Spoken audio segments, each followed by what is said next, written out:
আজকের গল্প কোনো প্রেমের গল্প নয়। আজকের গল্পটা আমার একান্তই ব্যক্তিগত আই একটু লাভ ইউর গল্প।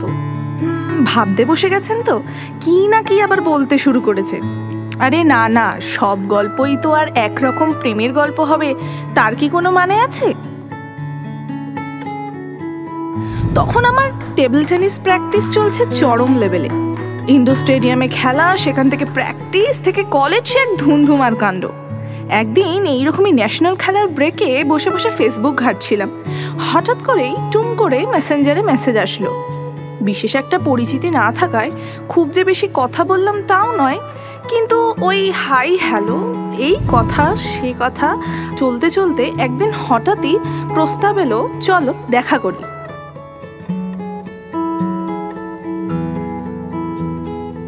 প্রথম দেখা করার এক্সাইটমেন্টে কেউ জল ঢাললে খুব রাগ হয়। মিস্টার এক্স ঠিক তাই করলেন। নিজের যাবতীয় বদ অভ্যাস গুণ সমস্ত কিছু এক নাগারে বলে চলে গেলেন। বুঝতে পারলাম এখানে আমার কিচ্ছু হওয়ার নয়।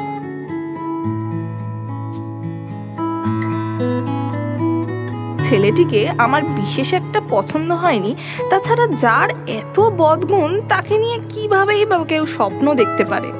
কিন্তু আশ্চর্য হলাম সেদিন যখন আমার ন্যাশনাল খেলার জন্য 4 দিন ফোন সুইচ অফ থাকার পর সুইচ অন করা মাত্রই মিস্টার এক্সের ফোনটা আসে।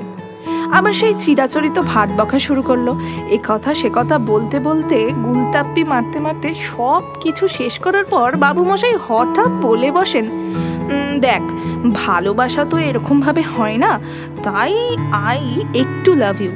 অস্বীকার করবো না যে ভালো লাগা আমারও ছিল না, তাই সেদিন আমিও বলেই দিলাম আই একটু লাভ ইউ টু। কিন্তু সেই প্রেমের মেয়াদ বেশি দিন চললো না। খালি ঝামেলা, ওর ফ্রিকল মাইন্ডেড বিহেভিয়ার, কেরিয়ারে নন স্টেবিলিটি, আর সব থেকে বড় কথা নিজের প্রতি কেয়ারলেসপনা। প্রথম পর্বে সম্পর্ক কিন্তু আমাদের এখানেই ইতি হলো।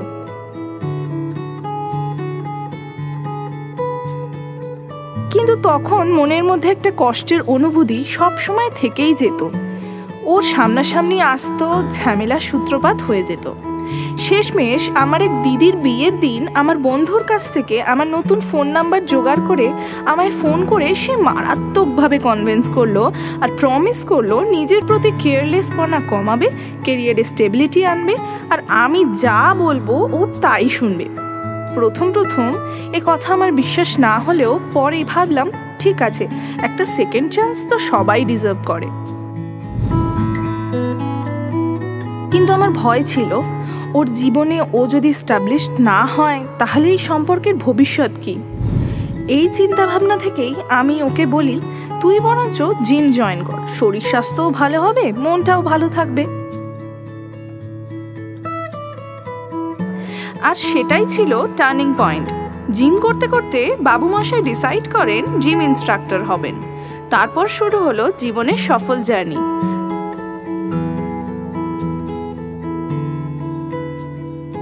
বিগত 7 বছরে পায়ে হেঁটে রাস্তায় ঘুরে বেড়ানো, কখনো ওর সাইকেলে বা কখনো আমার স্কুটিতে, একটা 99 রুপিজের চিকেন লঙ্গার নিয়ে 2 ঘন্টা কাটানো থেকে শুরু করে আইফোন, গাড়ি, এই জার্নিটা কিন্তু সহজ ছিল না। এই জার্নিটাতে আমরা দুজনের হাত কখনো ছাড়িনি।